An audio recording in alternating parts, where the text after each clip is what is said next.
I'm told that everything's homemade. It's partially homemade. I mix it with Cheese Whiz. Are you joking with me right now? Kitchen Nightmares returns Monday, September 25th on Fox.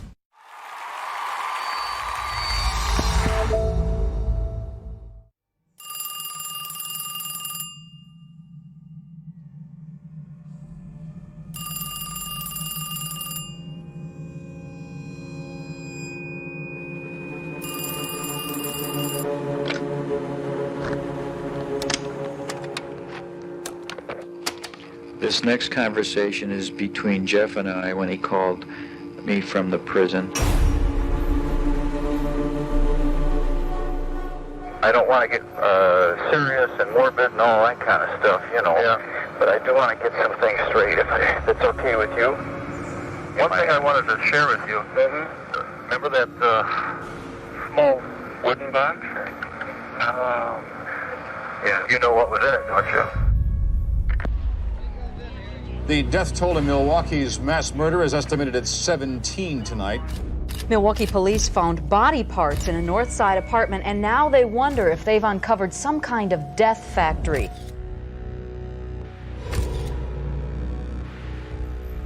I was so wrapped up in what I was doing. And hazardous material teams had been called to remove a human skull found in one refrigerator.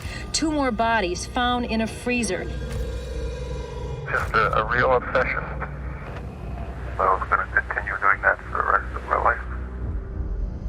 Police have arrested 31-year-old Jeffrey Dahmer. He's being called the cannibal killer. Our authorities continue the gruesome chore of identifying... Your personality is, loving, kind. You show respect to people. You show no kind of anger at all.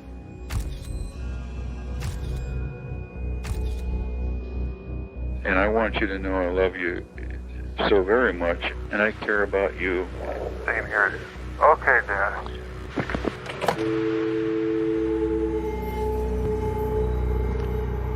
In trying to make sense of the things his son had done, Lionel later recorded his conversations with Jeffrey in prison. He's talking to the person he probably trusts more in the world than anyone. And it may be the first real glimpse we get of Jeffrey Dahmer.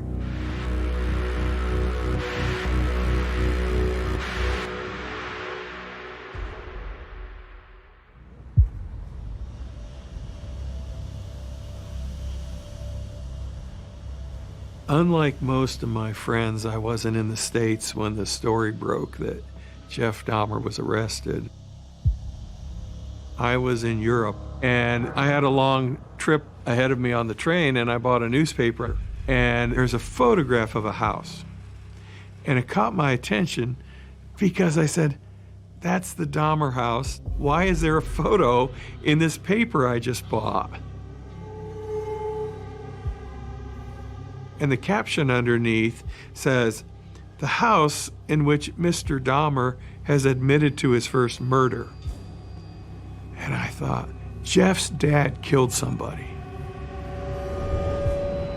And then I read the first paragraph, and I felt like I was sinking through the seat. I just felt like I was sinking all the way down through the floor of the train, all the way down to the rail. And I couldn't imagine this. It just was incomprehensible. How did this happen? What went on? Why did he kill these guys? You just couldn't even make sense out of it. You couldn't comprehend anything like that. It was very difficult.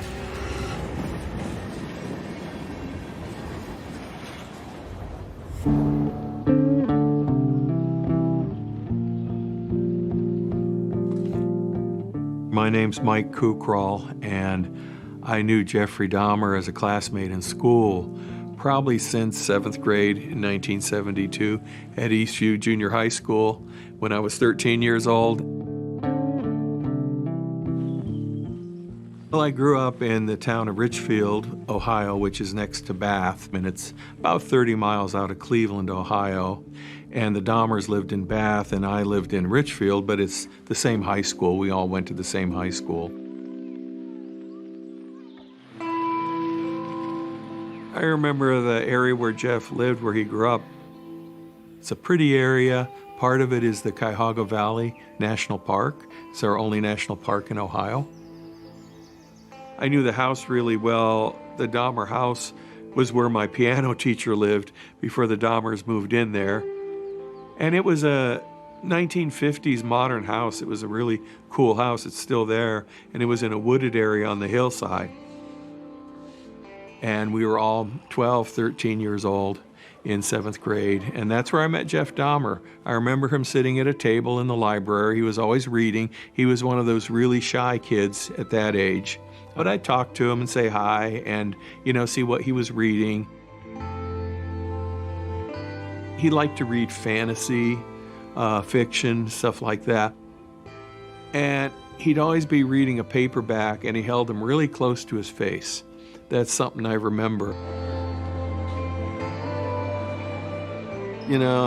Junior high school is just such a group of kids that are all thrown together at a really awkward age, and all of a sudden you got to be there with everybody, and you're not really a kid anymore, but you're not yet really a teenager. You're somewhere in between.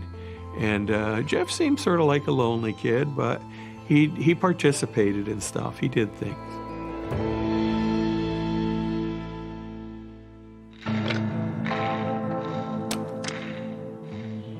What did you enjoy doing most with me? Tennis, fishing in the pond. Let's see. What did you enjoy least doing with me? Homework. Yeah. Jeff's dad, Mr. Dahmer, as we called him, he came to the school. He came to school events. He would come to a band concert. He came, of course, to tennis matches. And so he's somebody I thought, oh, that's Jeff's dad over there. He was just one of the fathers. At that age, you don't pay much attention to people's parents. But a lot of dads were quiet in those days. They didn't get totally involved with their kids' school activities like they do now. They worked and they came home. So you didn't see them around as much as people do now. Later, I learned he was a chemist. I didn't know that when I was in high school. I don't think it was a close relationship. I think his father took interest in what his son was doing, but I don't think it was the type where there was a lot of hugging and that type of close relationship. But I didn't know Jeff's mom at all. What did you enjoy doing most with Joyce? Let's see. I guess just coming home from school, I suppose. Mm-hmm. And the least?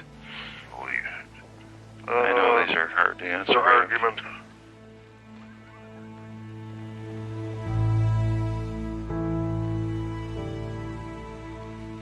My name's Dan Kraft. I'm a retired FBI agent at 31 years with the FBI, working nothing but violence, violent crimes.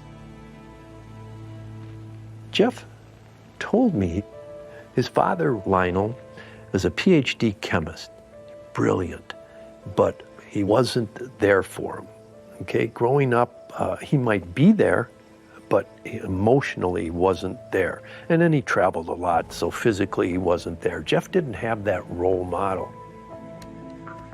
I can remember calling, and I don't know if I might have even been away at work. I mean, out of town. His mother had a lot of mental, emotional problems. She was an alcoholic. Didn't care, for Jeff. Well, I don't know what I did. I don't know what caused the bitterness.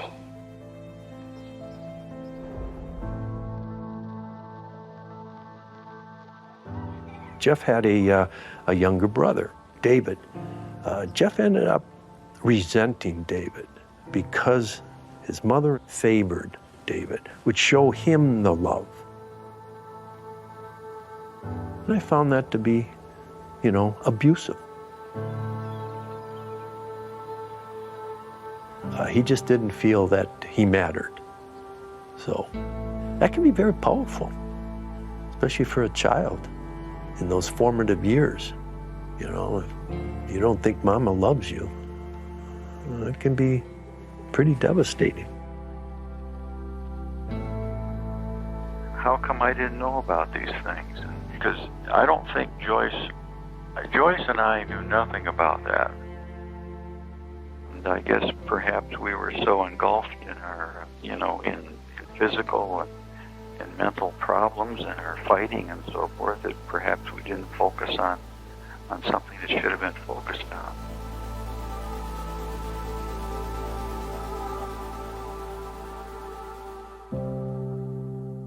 Early on, he was a good student. He worked well in school, worked hard, probably to please his dad or his parents, I don't know. You know, that 4-H project was a lot of fun. We both did that. Oh, we used to have fun with the chickens, the lambs, and then we used to go on those long hikes with the hiking sticks. Yeah, that's right. And all the moths that used to come towards the window, I think we used to catch those. We had quite a collection there. Yeah, that was a lot of fun. Yeah. He was in my biology class, and I know that's a class he really liked. And Jeff was one of the better students in it, I'd say. He seemed more interested when we started, dissecting frogs and things. And I always thought maybe this kid, he's going to go to medical school or something because he seemed to like biology. Outside of school, I remember him going fishing with a few guys in a little pond, and they were supposed to throw the fish back. And Jeff took out a knife and cut a fish all open that he caught.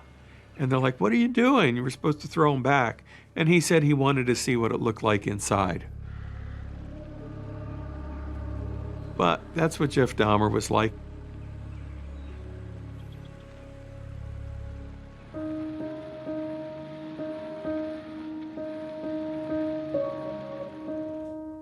In 1991, I was a beat reporter at the Milwaukee Journal newspaper. Covering the cops and the courts beat for a large daily newspaper was absolutely my dream. I would call in sick for my waitressing shift so that I could ride along with the officers. I really wanted to learn. To me, that was the best beat in the newsroom and the best job because you're seeing behind the curtain. You're getting to see the way that law enforcement really works. And I would listen to the scanners, and I would go out to crime scenes. I would go around to police district stations and get to know the officers, made sure they knew me so that if I showed up at a crime scene, they would know me. So I would say that I was a person of trust. But I also was incredibly annoying because I was a reporter. And I wanted to know. It's like a 2-year-old, when children always say, why? But that's what I always wanted to know. I always wanted to know what was behind the reasons that police did what they do. So that, I think, was a positive, but also contributed to me being almost the annoying little sister that they couldn't get rid of. Police made the gruesome discovery shortly before midnight in the low-income apartment complex where the suspect lived alone in a small second-floor apartment. I got a phone call on a landline at my home before midnight on July 22nd, 1991, from a police officer who said, "There's a guy here, and it looks like he's been saving body parts in his apartment." So I went to the scene. I didn't really know what to think. Milwaukee is this nice, quiet Midwestern town where, as people always say in these kinds of stories, nothing ever happens.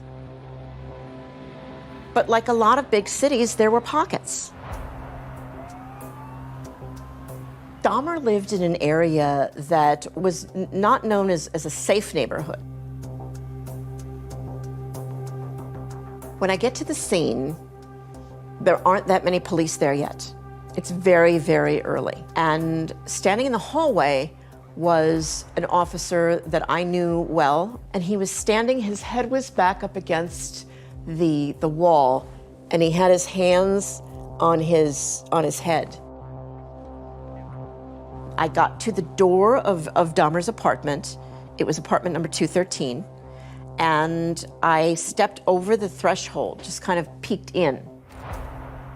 And it didn't look like some kind of a torture chamber or anything odd. It looked like a single guy's apartment. Now, it smelled. The smell was there. This was kind of chemical. It was like, is something rotting? I can't really describe it. But it's nothing that I could have said, Then there's the bedroom. And the bedroom was really, that was the Chamber of Horrors. With Polaroids of victims in various stages of dismemberment.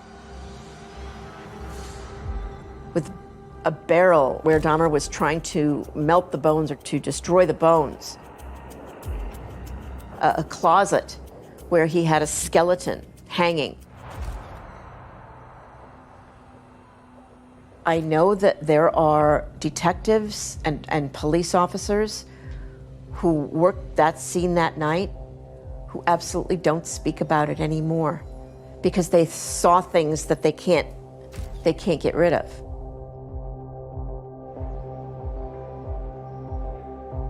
My name is Michael Dubas. After 34 years on the police department, this is the very first time that I have spoken before cameras about Jeffrey Dahmer's apartment, about what I saw, about what I lived through. It just seems to be the right time.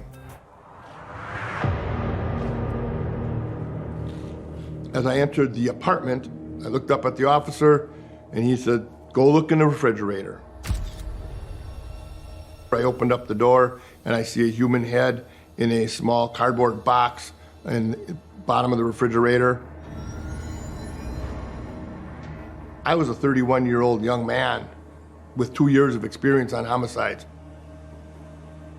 To see something like that, just understanding what it would take to do that to another person, it was a shock. As we're searching this apartment, each drawer we open, each box we open is more unique, is more startling. There was a short 2-file drawer cabinet. And when you opened up that first drawer, there were 3 human skulls in there. There were human bones. There were some big, long leg bones, ribs, all sorts of stuff. As we moved our way through the bedroom, there is a closet directly across from the bedroom door.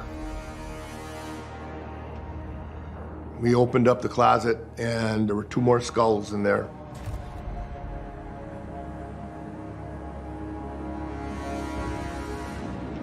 There was a large, as I would call it, a stew pot. We pulled the stew pot out of the closet and took the cover off. There were 2 human hands, obviously appeared to be from an African-American male, and a pubic mound and penis. In total, I recovered 84 Polaroids from that apartment. From looking at those pictures, one man's stomach had been filleted open. One man was hanging from the shower nozzle in the bathroom, obviously dead. These were all human beings that had been murdered. At that point, it was just a terrible, terrible place to be.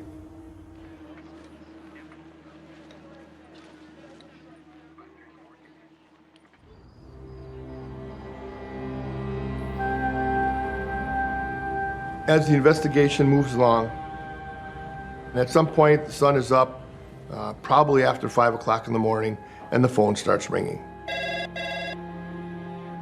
I was phoning you very often on July 22nd. And it rings, and it rings, and it rings. I called and called. Each time I called, I let it ring many times. And I wonder to myself, here we have a guy who lives here all by himself, no signs of family living in the apartment with him. I pick up the phone. This is Detective Dubas, how can I help you? He said that his exact words were, "We're investigating a homicide here."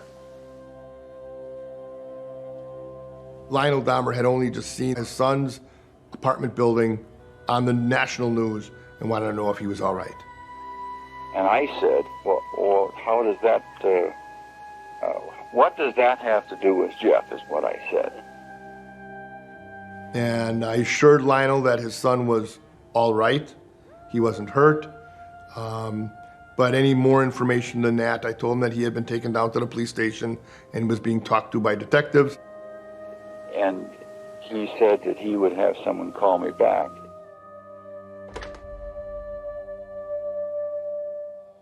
I was really down. And I'll be honest with you, this is not an easy time for me, but I'm not going to cry, you know. I just want you to know that, though, Jeff, okay? We already had our suspect in custody.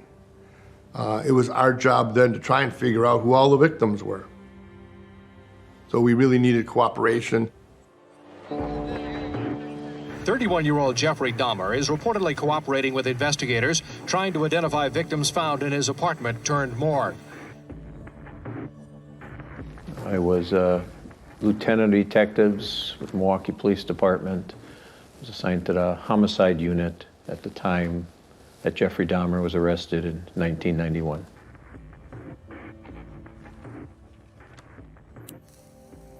He was very willing to talk. He made that very clear to us from the start, that he wanted to tell us everything. He said he was tired of the hiding and the lying, and that he was going to come straight forward. He knew he was caught. I just want to see things cool down, and I know. just heard this was a big bang in the head for me too. Well, I understand that. When you sat down and talked to Jeffrey Dahmer, came across like an everyday Joe. He very soft-spoken. He talked well. His grammar was good. You know, he had a tremendous memory. I mean, he gave tremendous detail of everything. And he said all these things very matter-of-factly. Well, he was asked about his upbringing, and you know, he even talked about some stuff in high school that he did, and the information he gave us was so accurate. He was able to go back 13 years and give that type of detail.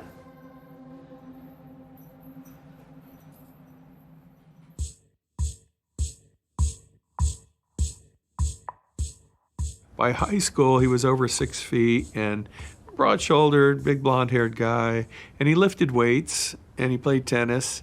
So, you know, he was not like somebody you'd throw around. In those days, I'd say that the high school was like the center of everybody's social life, because when you were home, there wasn't much to do.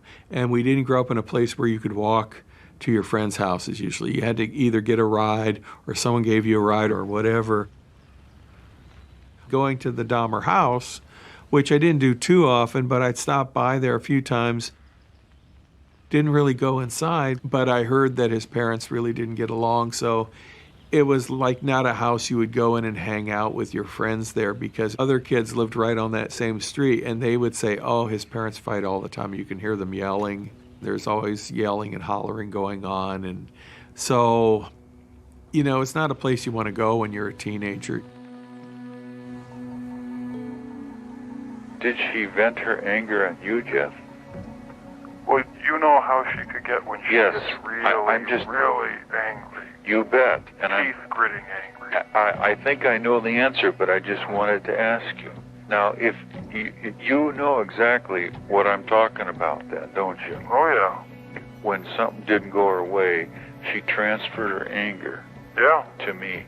Now, multiply that incident by 1,000-fold, and that's what I went through. Yeah, I know. I was living it, too. I remember. Yeah. I remember.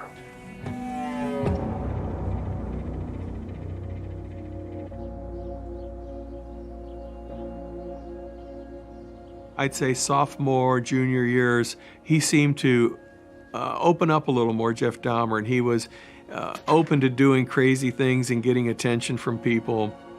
And in that sense, several of us sort of started what, it never really was anything official at all, but it's something we called the Dahmer fan club. And we just seeing things he did that were goofy and funny. And that was more in high school, like 9th, 10th grade, I'd say.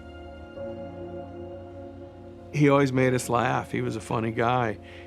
He would imitate people. He was really good at imitating people behind their backs. But he also had like spasms that he'd do just to, I don't know, I guess to get attention. And people say doing a Dahmer when he did something crazy like that.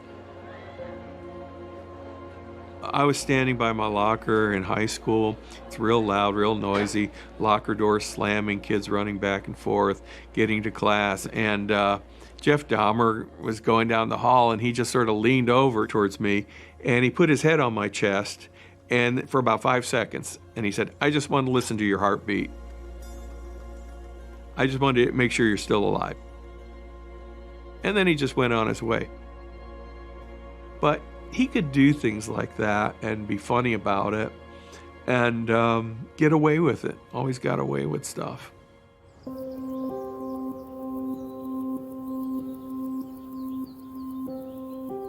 My name is Eric Hickey. I'm a criminal psychologist. There are many young men like Dahmer who just don't fit in, but he had low self-esteem. And so Jeffrey was the class clown at school because he wanted attention. He wanted people to like him. And yet he was awkward and didn't know how to fit in. And so he was lonely. He was probably very sad. When I met his mother and interviewed her, Joyce, and I remember the very first thing she said to me as we sat down in her living room. She said, "You know, Jeffrey never tried to hurt anybody. He killed them, but he never tried to hurt them." I never thought that you killed animals. No, I didn't. I had my bow and arrow pointing at a red feather that I lured back. But when it looked at me with those limpid brown eyes, such big trusting eyes, I just couldn't do it, no way.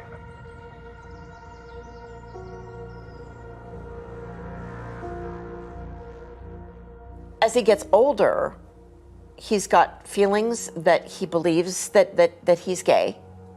He has fantasies about sex because he liked muscular men. Then when did you have fantasies about, when did you think about males? Well, ever since I was active that way. I don't know why it's that way. All I know is that it's that way for some reason. I don't understand it any more than anybody else.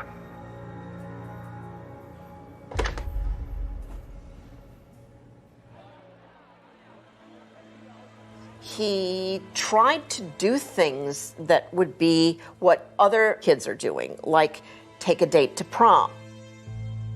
And the more that he tries to fit in, the worse it gets for him.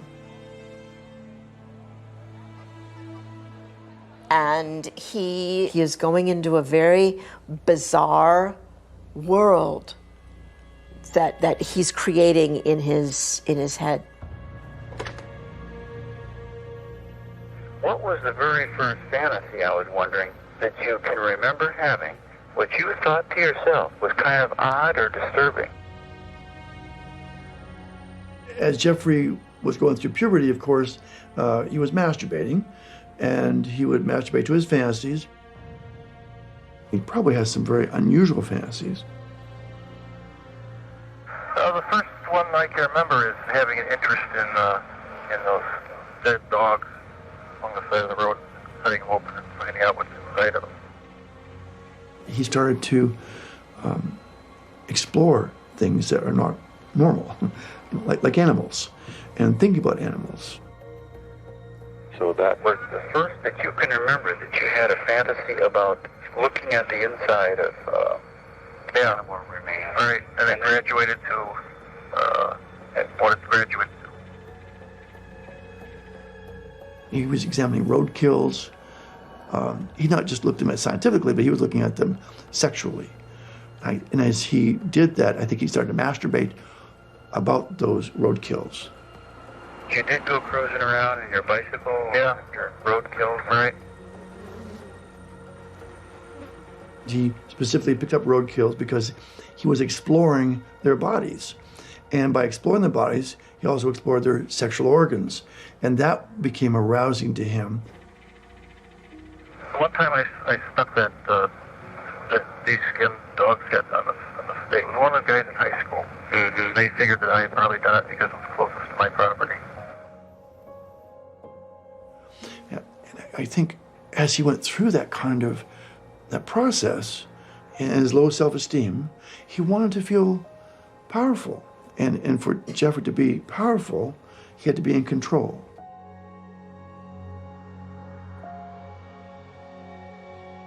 Jeffrey Dahmer is evolving now into the monster that he eventually becomes. His father was trying all ways available to try and figure out if he had a role in this. I am making a parallel with my early childhood. Oh, really? Yeah. I think you'll find it very interesting when I get done with it. Yeah, I hope so. He doesn't see that his son is becoming an extremely dangerous person. There are things that I have never told you, and haven't told the world, and there are some very interesting parallels. All these thoughts are pretty weird. I imagine it would take some digesting. Well, no, I had weird thoughts too in my childhood. You're just like me, Jeff.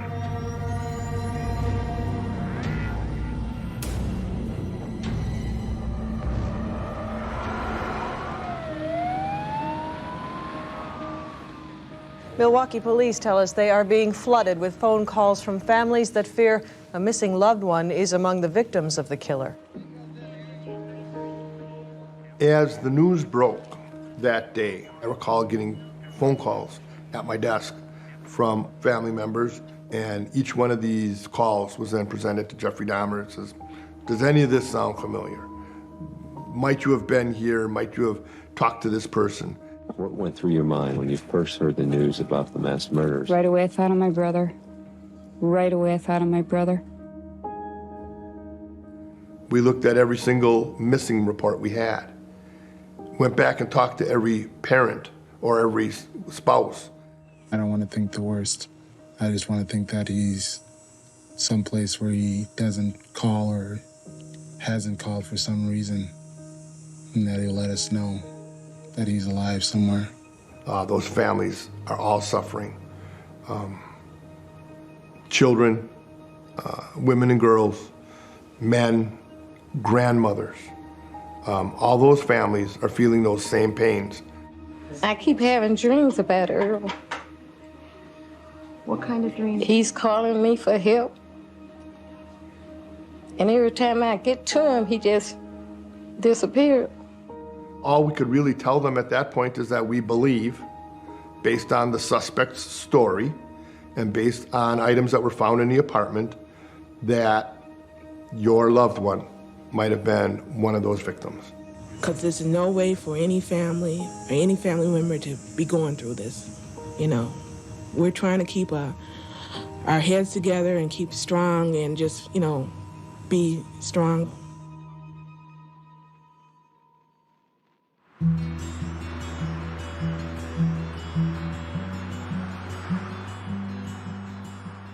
One thing about Jeff Dahmer, in our senior year, he started drifting away from us all. We really didn't see him too much. He didn't hang around with us. there was a descent into his own world, I'd say, and less sociable, less involved with things, less caring about school. I think our senior year, he failed a lot of classes. He did graduate, but he just didn't care about things anymore. One thing I did hear my senior year was that his parents were getting divorced. I think they remember the day when she left. Do you know that damn water pump that kept going on the bridge? Yeah, kept getting waterlogged. That happened just before she was about to take off, and she was all upset about that. Really, really upset about that. Angry that they couldn't get it fixed. Angry that you couldn't get it fixed? Huh? Yeah, that it was delaying her plans. I finally got it fixed, I think, and I know. It wasn't one of her better days, let's put it that way. Finally, Lionel and Joyce are divorced. Joyce has left with Jeffrey's younger brother, David. Lionel has moved out to a motel. So he goes from being a kid who's abandoned emotionally to being actually abandoned, to being left by himself. And for someone with the kinds of fantasies and thoughts that Jeffrey Dahmer was having, alone is not a good place.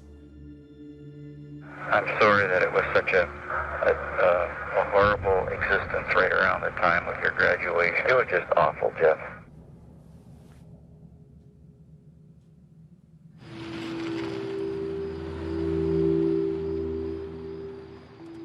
The last time I saw Jeff, when it was at a party, and he had a good time, and you were just, no problems, and that was it. And then, it was getting late, and I thought, I better get home. But I decided to stay on the back road instead of going on the main road. And I see somebody walking on the road. And as I got close, it's Jeff Dahmer. So I stopped because he's got a couple miles to go yet. And I say, hey, you want to ride? And he gets in the car right away. And I give him a ride to his house. The house is all dark, but why shouldn't it be all dark? It's after midnight. So I assumed everybody was asleep. I didn't really realize he was living there alone. And so we sat there, and I remember talking to him a little bit in my car late at night, but he didn't have much to say. And I said, well, I'll see you later, I guess. And he got out of the car and went in his house, this dark house. And that's the last time I ever saw Jeff Dahmer. And that's about the time of his first kill.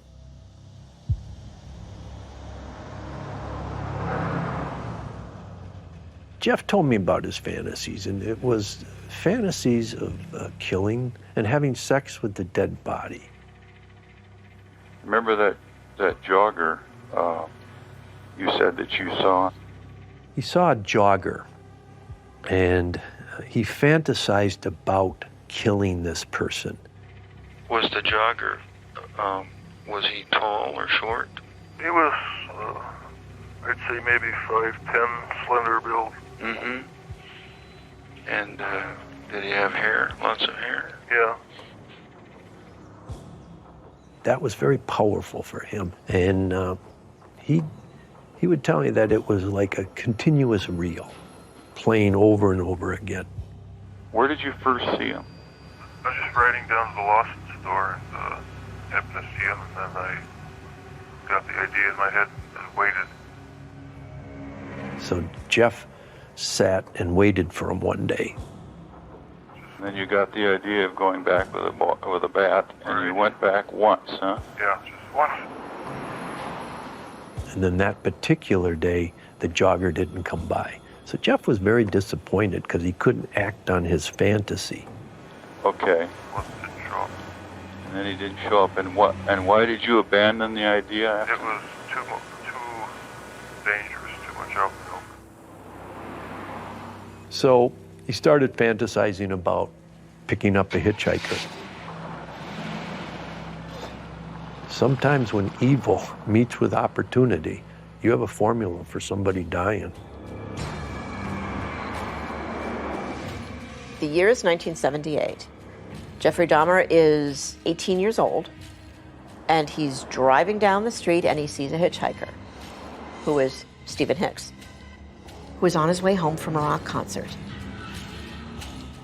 And I was just driving back from the mall to have a few beers at home, and he was right there by the fire station. Stephen Hicks takes a ride from Jeffrey Dahmer, which will turn out to be a fatal decision.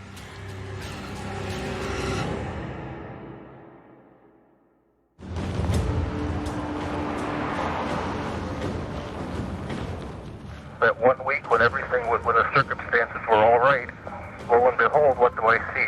Just that one time, that 1 week. Never again did I see anybody like that. It's almost like it was prearranged by someone, huh? It's just so weird. I don't know what to think. Someone or something. Jeffrey Dahmer picks him up and invites him to come over to the house. And Stephen Hicks does. They are sitting and talking. Jeffrey is attracted to him. And now Stephen Hicks wants to leave. What's important here is when Stephen wanted to leave, Jeff didn't want to be abandoned again. His father abandoned him, his mother abandoned him. So he didn't want Stephen, plus he had these fantasies of killing. So it's a perfect storm.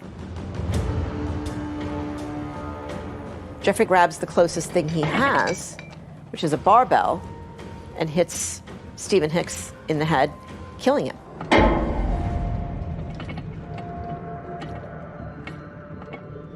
Did Dahmer really want to kill Stephen Hicks? It's not clear, but what we do know is he did not want Stephen Hicks to leave. Initially, he gets rid of Stephen Hicks' body under the house, crawl space.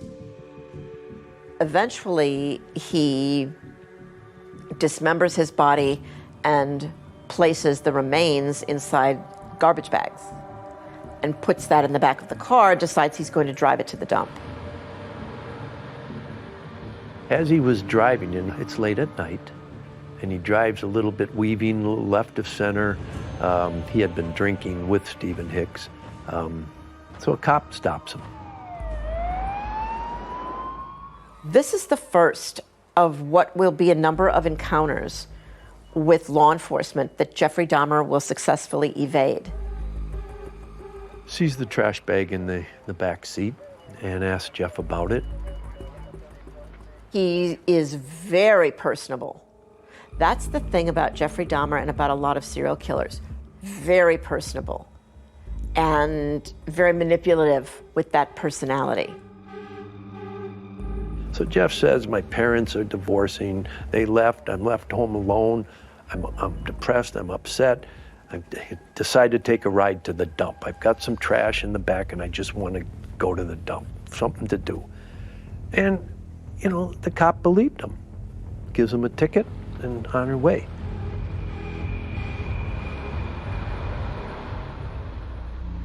With the murder of Stephen Hicks, Jeffrey Dahmer is now on a path to become a serial murderer.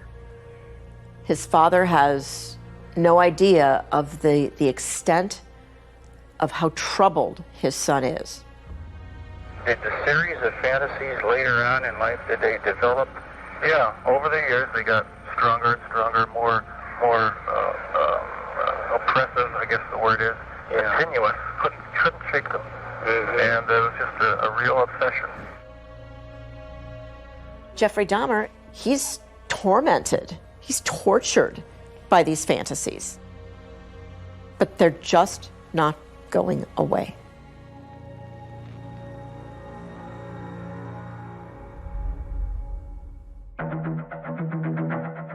My name is Billy Joe Capshaw. I joined the Army in 1979. He and my roommate was Jeffrey Dahmer. I started to plan his death. I was going to kill Jeffrey Dahmer. Jeffrey Lionel Dahmer. And now I feel guilty about it. I should have took him out before he got out of hand.